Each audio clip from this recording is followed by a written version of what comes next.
Great. Well, this is perfect. We will go over quite a few things today, but you're going to be even more prepared to start your fellowship application. There will be lots of time for questions. I'll stop throughout the presentation to just address any questions. And so feel free to unmute yourself then. But just for the sake of everyone on the call, we always get background noise, so it's helpful. If at any time you lose audio, sometimes Zoom just has a Zoom moment. Go ahead and just call in with your phone, which is the number that I gave you in the email I sent you today. Just make sure that your microphone on your computer is muted. So this is recorded right now, and so you won't miss anything. This will be posted on the program webpage and on the Facebook group. Or if you can't find it, just let me know. But today, you should now by this time have an idea of what you want to do with your fellowship proposal. Today is all about the execution. So the devil's in the details at this point, and I'm here to walk you through all of it. You're going to do great. You're going to get all the pieces together, and that's what today is meant to do. Hey, Gary, glad you joined us. Hi. We're just getting started. Would you mind muting your line? And then whenever, I'll pause throughout and we can ask questions. Great, okay. So let's go ahead and get started. Well, I'll tell you a little bit more about what we're gonna do. I'm gonna show you exactly how the funding process works so you can get a sense of what's next after you hit submit on that scary application. I'm gonna just show you where to find the guidelines. You already have them in your course notebook, but I'll show you where to find them online as well. Making sure that you pay special attention to the review criteria, which is how your application will be judged. I'm going to also show you exactly how to start that application online. So your fellowship proposal has to be submitted through our online system, which is the same system you use to apply to this program. And I'm going to walk you through each question and let you just make sure you feel like you know what each one is asking. But you have already been working on them. They are the orange questions, the fellowship check questions that you've been working through all week. I'll give you some pro tips. I'll give you some next steps. And like I said, we'll stop for plenty of opportunities for questions along the way. So keep your line muted for now, but then go ahead at those breaks and ask any questions. And then we'll have time at the end for more questions. I have a hard end at 7:45 because I got to watch The Bachelorette. That's real. It's fun time. If you ever need just a good time to hang out with friends, I highly recommend it. Trash TV is best for that. Anyway. All right, let's get started. First, actually, I want to give you a sense of what's going to happen after you hit submit. So you've opened up the online system, which I'll show you in a moment. You filled everything out. You submitted it by the deadline, which is June 13th at 4:30 p.m. Eastern time. After you do that, then I actually have recruited and trained about 5 professionals and peers from around the state, other artists and creatives, to review your application. So each of your applications will get bunched into about 10 different panels, and each panel will have about 5 different people on it. And they are trained to read your application, looking for the review criteria, and they're gonna, on their own time, through their computer, looking at the online system, looking at the exact form that you filled out, they're gonna compare it to the review criteria. And they're gonna make some recommendations to us. All of our funding decisions start and end with citizens, and so this group of people is who is making decisions on the behalf of other taxpayers in Indiana, or is helping us make decisions on behalf of taxpayers in Indiana.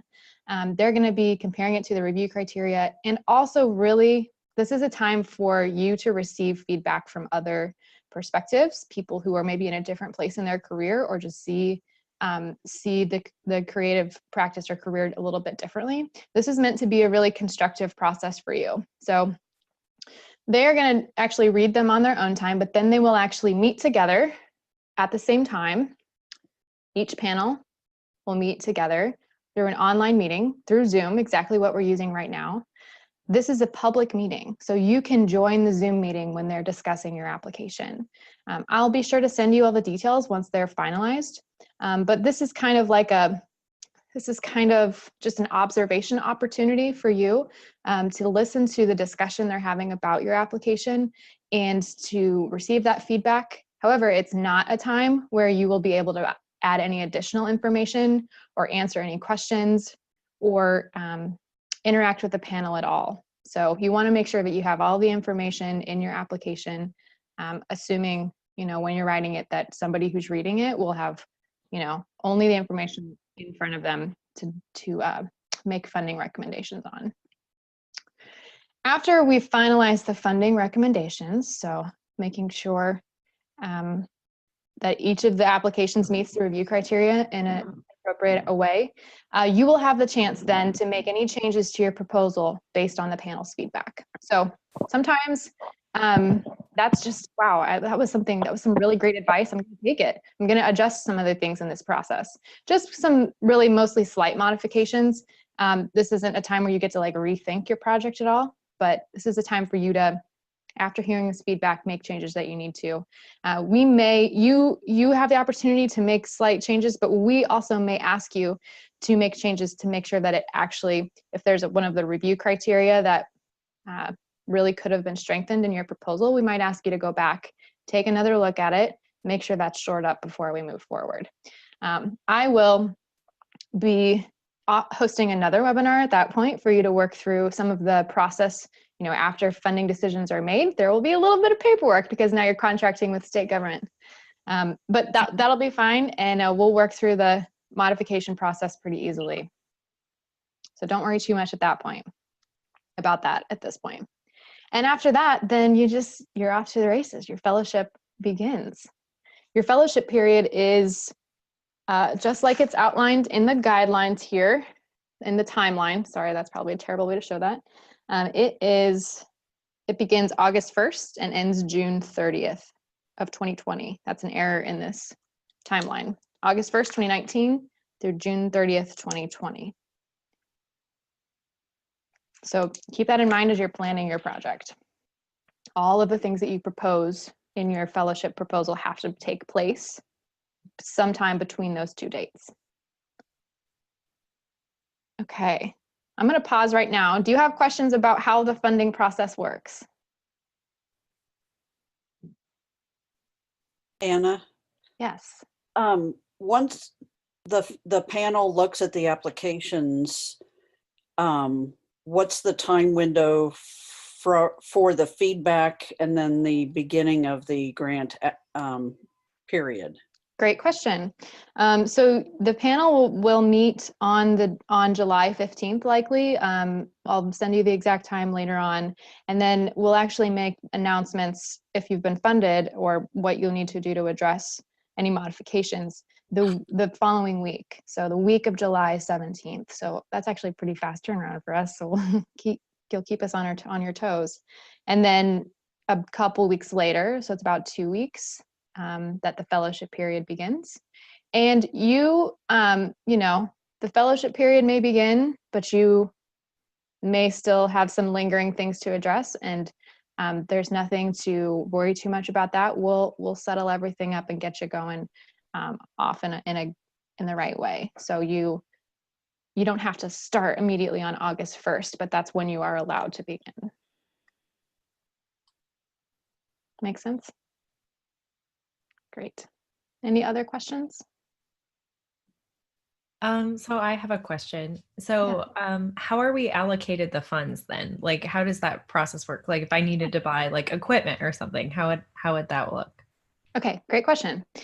So you're gonna give us your whole proposal, your whole concepts in this application form. You're gonna outline exactly what you want to spend the money on. You can request up to $2,000 for everything in the fellowship.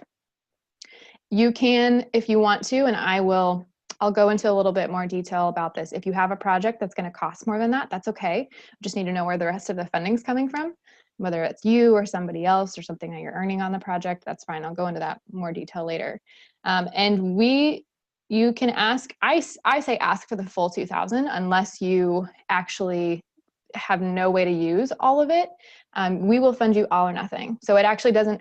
In our in our funding process, it doesn't help you at all to ask like for just a little bit less. In some cases, funders may make decisions that, oh, we could fund this other person. It's only $750. We could go ahead and do that. It's not that much. For us, it's not that way. It's about how you address the review criteria, and we'll fund you all or nothing. So I will show you in the application form what the budget will look like, but you are going to outline in some of the major categories of what you want to spend the money on. So let's say you, if you're buying equipment, you give us exactly what you would like to purchase, and give us an estimate of what that's going to cost. If you are paying yourself for your time, you tell us what that rate, how that rate breaks down for you. But we can go into more of that detail in a little bit. Make sense? Other questions? Great questions. Okay, I'm going to keep moving on, and we'll have more time for questions as we keep going. So the most important thing about any funding opportunity is that you start by reading the guidelines. So you're going to want to take a look. These are the same guidelines that are in your course book, but they are also on the web.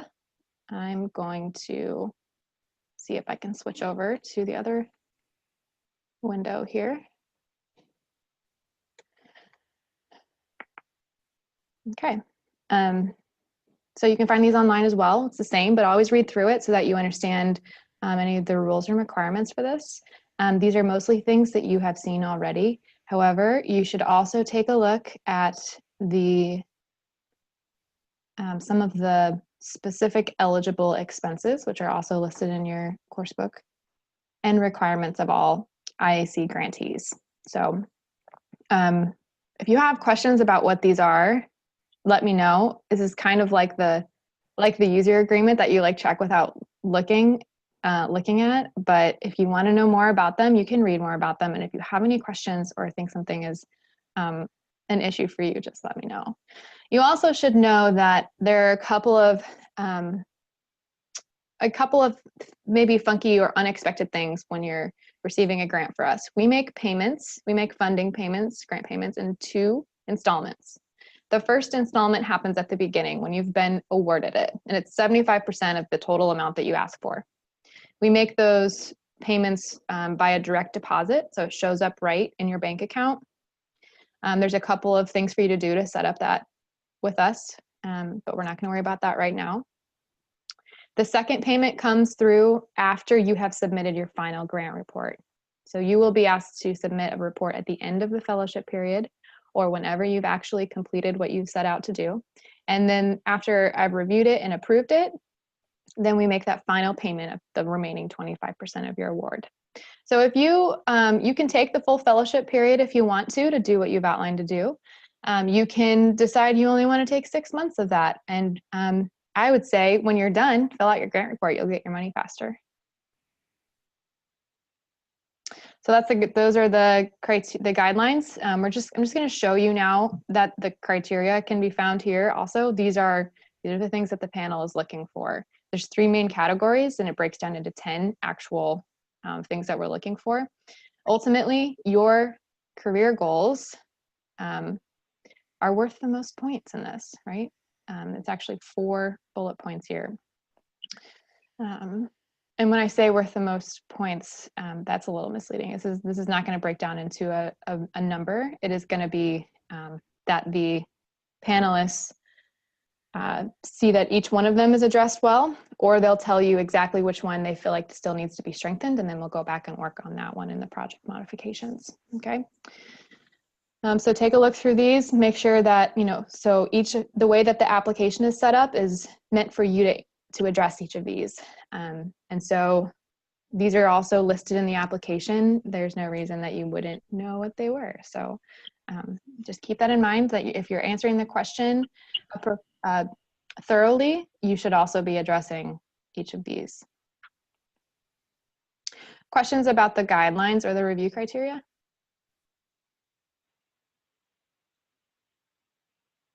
Okay, cool. Well, let's keep on moving. Oh, sorry, I have a question. Yes, go ahead.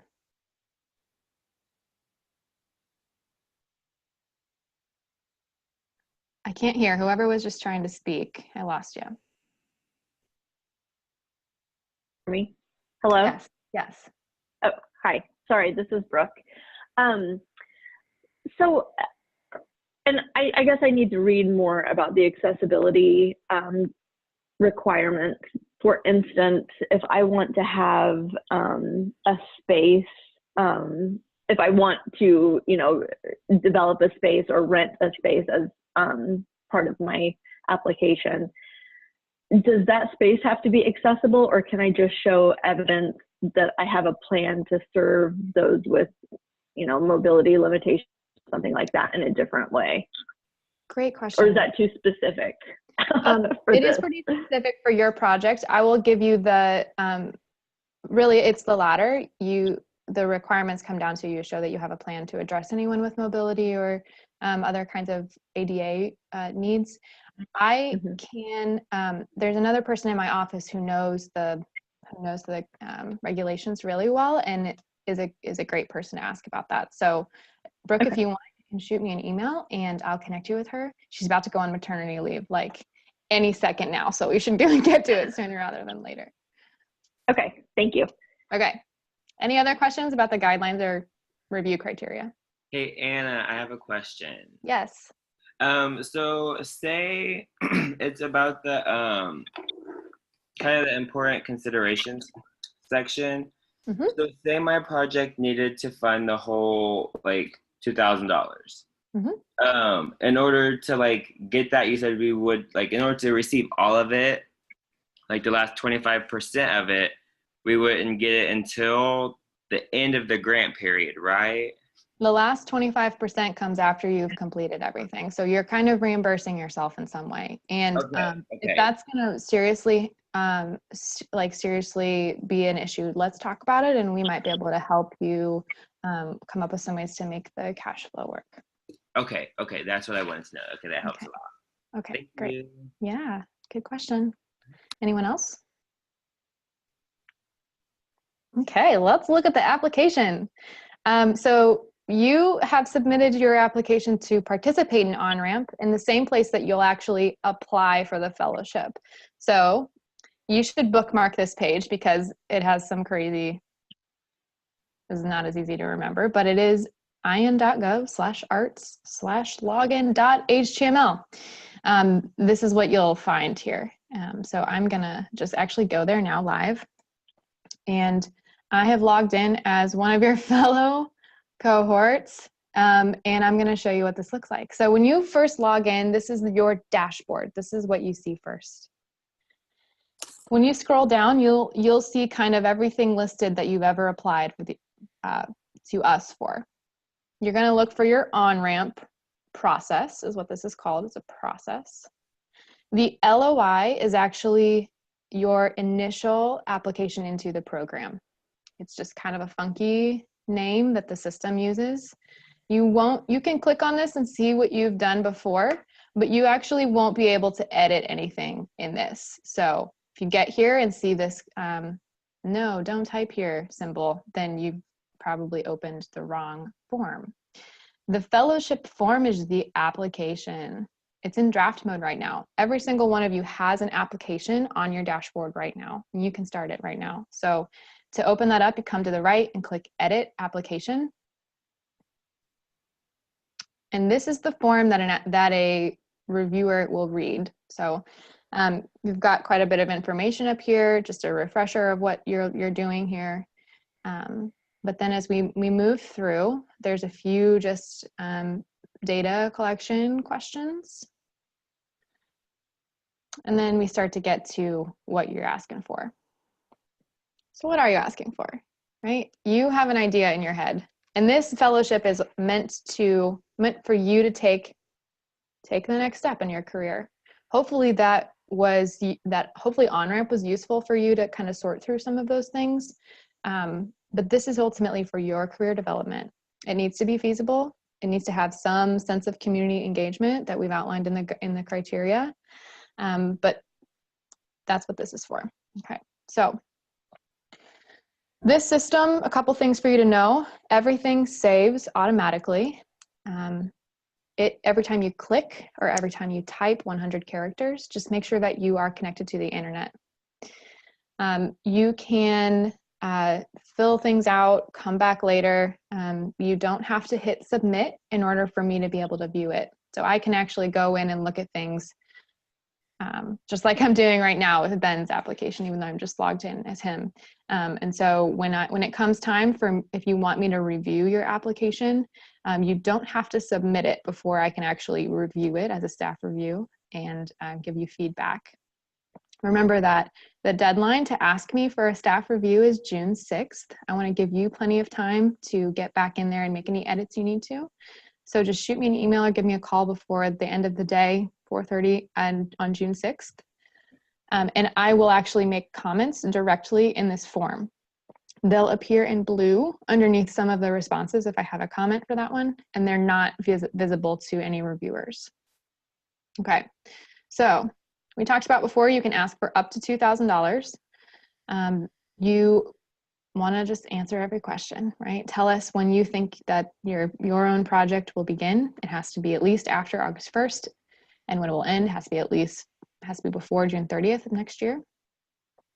If you guys are collaborating together, let us know. That's fine, you can do that. But we want to be able to understand kind of both of them together, so just let us know. The project summary is just a quick summary of what you're proposing to do. We use this information when we, when we tell the public about what our funding is going towards. You just, you can see some examples there from past programs, but this does not need to be the full description of what you're doing with the funds. It's just for us to share information out.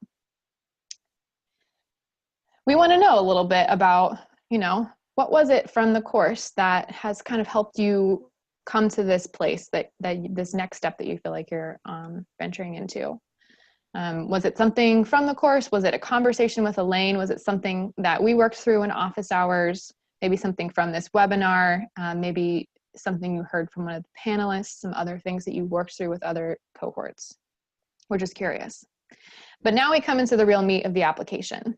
And here's a great example of what you might encounter when you get in here. So you actually answered some version of some of these questions in your initial application into the program. And when that is the case, I have connected those two questions together. And so in this case, this first question is one that we asked you to describe your main creative work in the initial application. And so that response is being fed directly into this one. You probably want to update that after knowing a little bit more about how to communicate your creative work with your UVP or other parts of your, potentially other parts of your portfolio career, whatever you think is relevant there. There are character limits on these. So see, this is a limit of 2,500. You do not need to take up every character. In fact, being concise and clear while still answering the application, giving enough information, will make the panelists so happy and will make it easy for them to see that you are addressing these criteria. Okay, you'll upload a sample of your work, or you'll give us a link to where you want us to view it. There is no limit to what you can upload here or provide to us here. However, make sure that you are choosing the best examples of what you want to show the panelists. So the things that you want to upload here should show that you have the skills necessary to accomplish what you want to do. Maybe it's relevant to show them a variety of your background and skills. That's fine. But don't just give them a link to your website. Don't make them look for what you want them to see. Put it into, whether that's a Dropbox or a specific page on your website, a gallery of images or videos on your website, a compilation of segments of video or of segments of audio. That's the best thing to do in this case. If you decide to upload a file, you can only upload a single file per question, and so you'll have to consolidate multiple pieces into one if you decide to upload.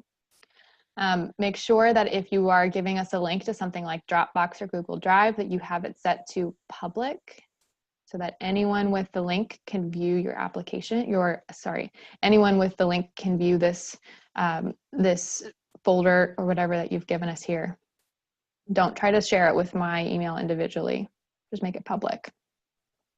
You're also going to give us an artist resume. This is something that, think about your portfolio career. Think about what you want to get done in the project and show that you have some skill or experience or training or understanding of what that means. So I know we had a conversation with one of you over the weekend where it was like, I pretty much only have experience in like putting my work in galleries or putting my work in other public display areas. But what I want to do is really amplify my web presence and make that my small business front door is my web presence. So I don't really know what else is on here. So we started to work through like, well, what did you do before spending a lot of time in this world? Well, I managed, me and my family managed our small business for 20 something years. That's a great thing to put on a resume. If that's relevant to what you want to get done in the project, include it. It doesn't have to just be your arts experience. This should be something, even though it's called an artist resume, it should give folks confidence that you're going to be able to accomplish what you set out. You have started to answer your long-term creative career goal. This is kind of help the panel know the direction you want to move into so that they can see that this project will help you move in that direction. You don't have to accomplish your long-term career goal with this project. We want to see you take incremental steps forward, right? This is the getting to the moon kind of project. And so what's the step to get you there? And that's the next question. What's the goal for this project? How is this project? Well, let me take a moment there. You want to be as specific as you can about what will happen as a result of this fellowship project. So don't assume that folks will connect the dots for you about what this means for you to go on tour across Indiana. Great. So what? Help us know. Therefore, because I want to really be one of the prime composers in the Midwest, I know I need to start building relationships with venues in Southern Indiana and Louisville and whatever. So yeah, therefore, then the next question is really important. This is the connecting the dots question. We want to see that this is going to be a building experience for you. I'm not sure why this question is already answered, but we're just curious, this last one in the goals section, if the way you're seeing your creative career changed as a result of what you experienced in On-Ramp. It's not going to impact your review at all. Feasibility. So we want to see that you've thought through a lot of the logistics of this project, and the panel wants to be confident that you're going to be able to carry it out. And so this question sometimes is the hardest to answer for a lot of people, because there's just a lot of things that you don't realize that you need to outline for us. And I will tell you that not every funder is this way. Sometimes you just need to pitch them an idea and they trust you and they're like, go do it. In this case, and in all Indiana Arts Commission grants, you need to outline, tell us what you're going to do with the money. Tell us, show us that you have the timeline planned out, and therefore the reviewers will make sure that makes sense. Show us, if it's a really big project and you're definitely going to need other assistants or collaborators, tell us about them. What are their, how are they going to support you? What's their background? Tell us about the materials, the space, the training that you'll need to do to acquire before actually embarking in this project.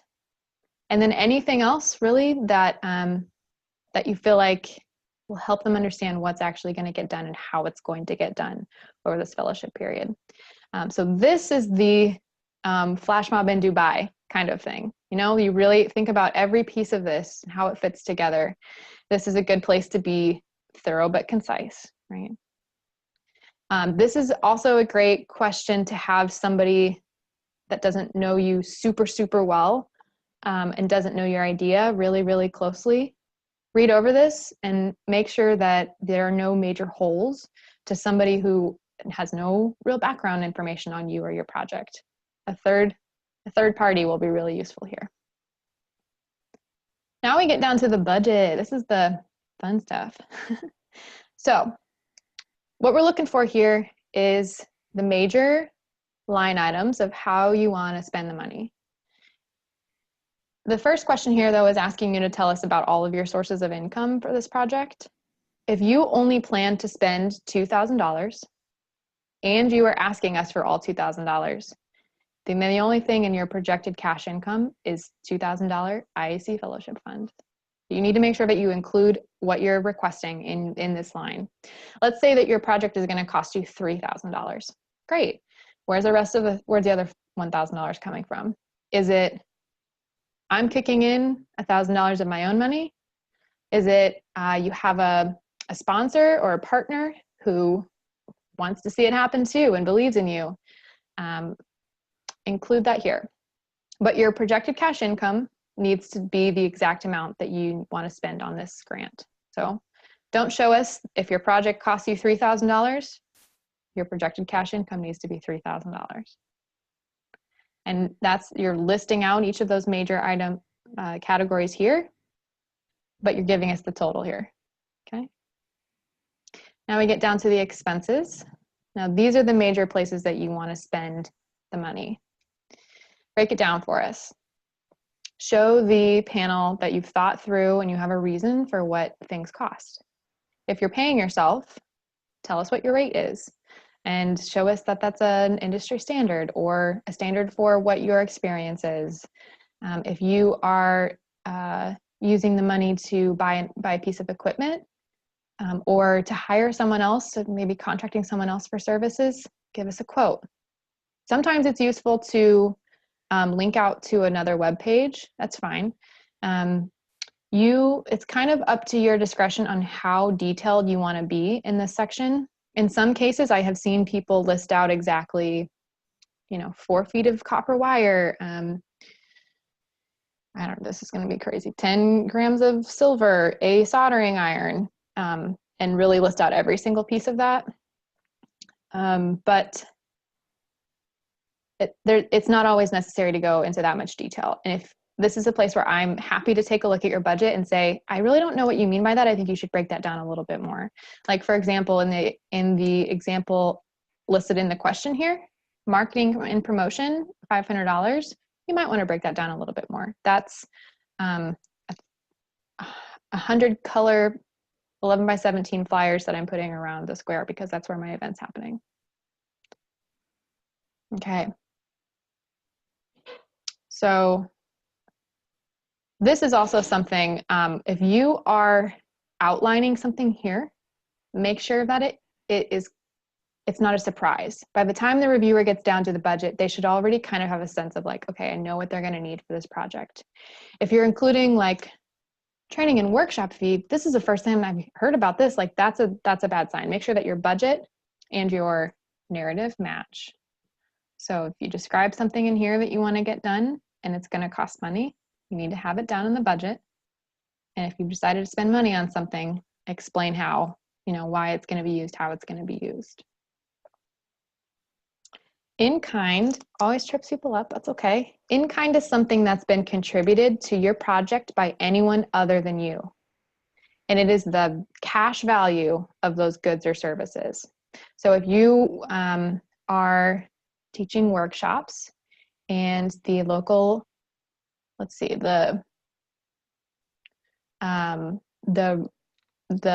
makerspace that you work at decides that that's great, they want to see that happen, they're not going to charge you for the use of that space once a week for 3 weeks. But usually they would charge you maybe $50 a night for that.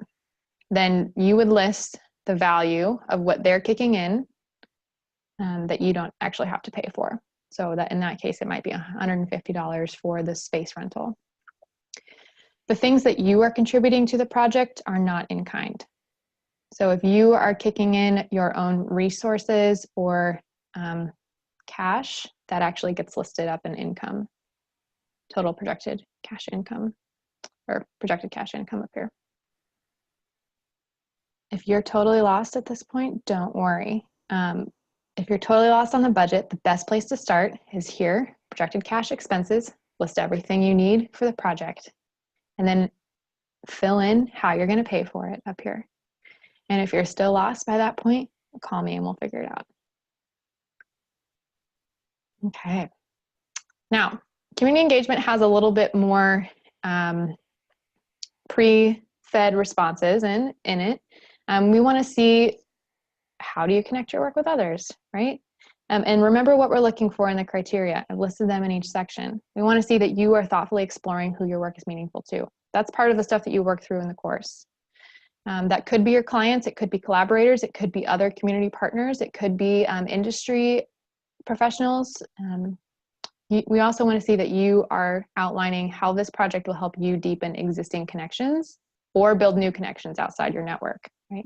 So we want to keep you we want to see you continue to grow outward, and you can be strategic with those connections. If you're not somebody who really wants to go out there and just hit the pavement making new partners and friends, you can be strategic with that, but we want to see you continue to move in that direction. And those relationships should be mutually beneficial and potentially ongoing. Okay, so we just ask you to kind of outline exactly what that is for you. What connections need strengthened or what new connections need built? So tell us kind of the background of where in your career, especially related to this next step in your creative career, is you need to continue to invest in those relationships, and then how will this project specifically help you do that?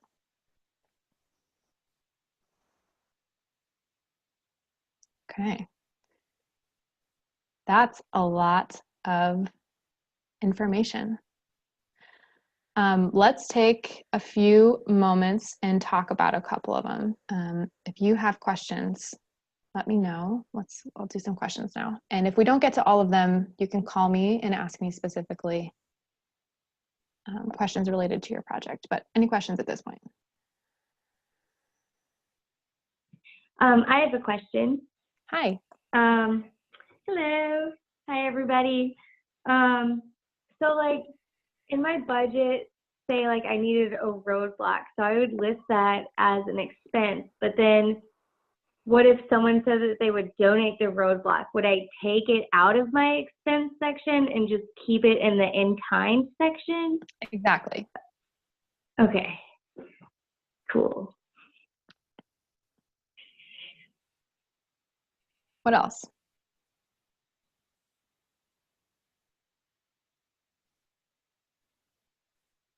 Anna, Yes. I'm looking at a national conference, which would be in like March or April. And I can find information from the conference that just happened in terms of rates and fees. But they've just closed the call for sessions and things, so the program isn't completely put together. Do I reference this last year's conference? Yes, great question. As far as some budget estimates, it's a good idea to use past, talk about that in your application, that information isn't quite available yet. You can use the past years as reference. There's always room to, as your expenses and your budget needs to change once you actually get into the project, always call me and we'll work it out. But if you're not locked into the rate that you outlined in your proposal, we can make it work within reason and in the spirit of the grant. As far as kind of what you want to get out of the conference, you already know why you want to go to something like that. So tell us that. You don't have to give us exactly every session you want to go to, but you probably have an idea of the type of stuff that you're going to receive there. Maybe you know other people who have gone to this workshop, to these conferences or workshops. The conference organizers should probably have an idea of what they want their attendees to get out of it. And so if that information is not online, shoot them an email, give them a call. That will go a long way in terms of this panel understanding what you want to get out of it and making sure that it's feasible and reasonable for your career development. Okay, thank you. Yeah. What else? And I have a question.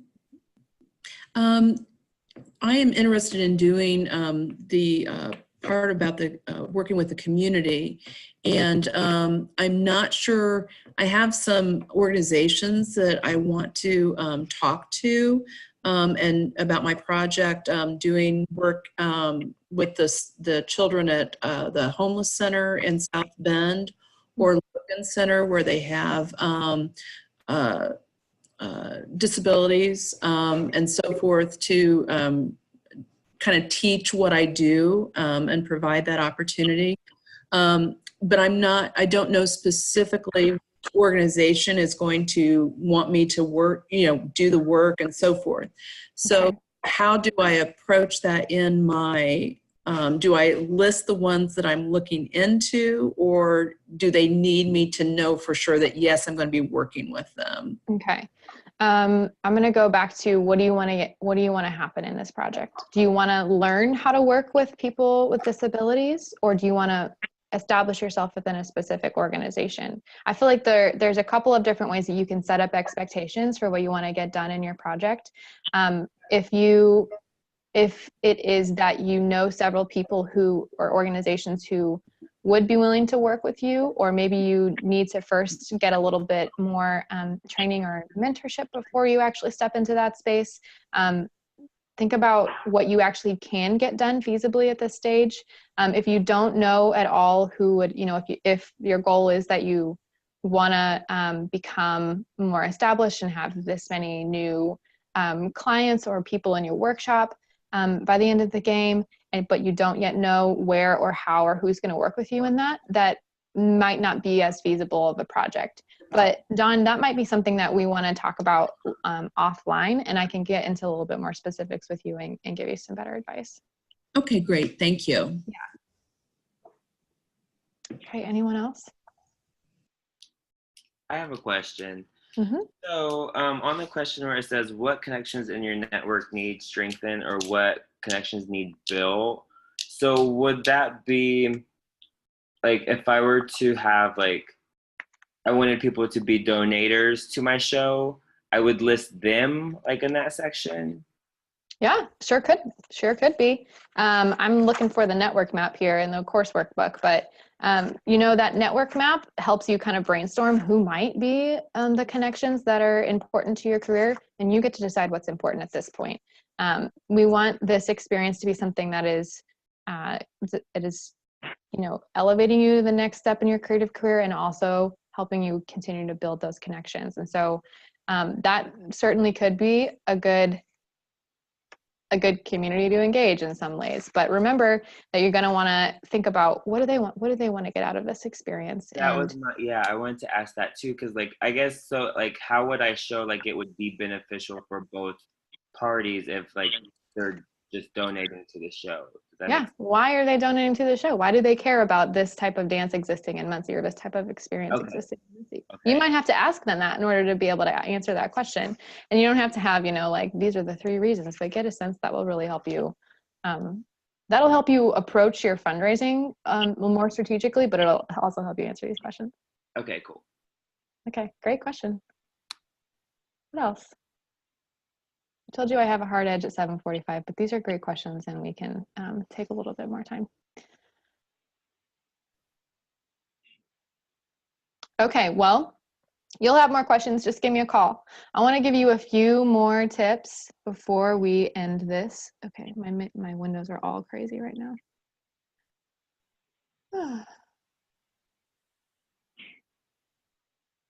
All right. First though, let me give you some pro tips. Writing a grant. Know that, first of all, when you've met one funder, you've met one funder. There are lots of different funding opportunities out there for you.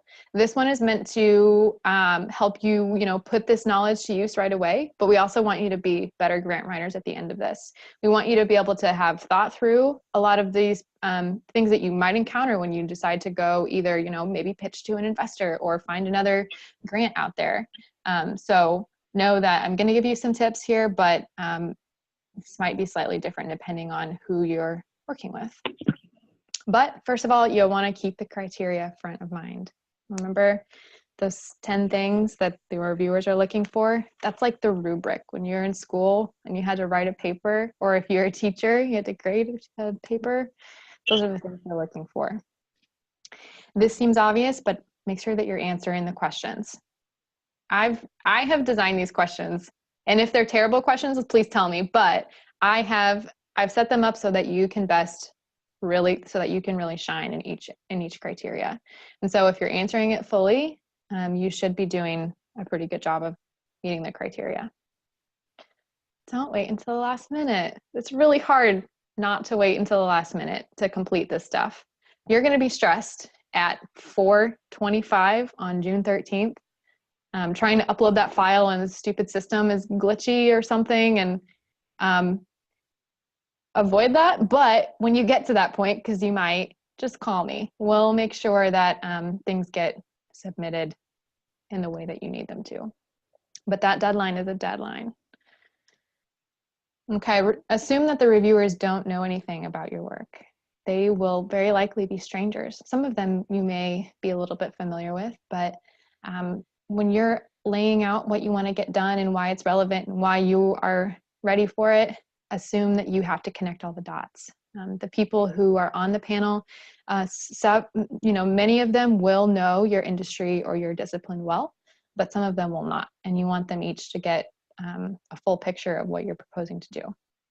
You should have someone read over your application for spelling, grammar, and missing information.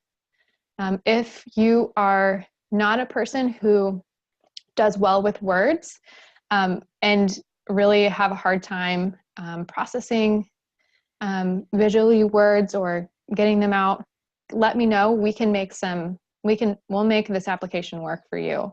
But if that's a real challenge for a lot of us, it is, just please let me know. And if you have technical problems, always call me, right? Even if it's at the last minute, that's fine. I block out my day for those moments. Okay, so what's next? Well, I wish I could go backwards. There we go. What's next? Let's do the application. Let's write it, right? Don't forget that if you want me to review the application before you submit it, just let me know before June 6th, 4:30 p.m. And then submit that application June 13th, 4:30 p.m. Eastern. And then you can watch that panel review live or recorded. I will send you those details once they've been finalized. But it will be, again, through Zoom. You won't be able to talk with the reviewers at all, and they won't be able to ask you any questions. But it's a great way for you to experience what the public funding process is like and to understand the way that people make funding decisions, and then to also get the feedback you need to maybe even make your project even stronger. Okay. That's all I've got to share with you, and I think that's plenty for a Monday night. But any other lingering questions out there? Cool. I think you're ready. Well, enjoy your Monday night. Go get a glass of rosé and turn on ABC and watch The Bachelorette, and then we'll talk about it later. Thanks. I'm glad somebody laughed at that. Okay. All right. Well, I'm going to end this meeting. Give me a call if you have any problems or questions. Bye, guys. Thank you.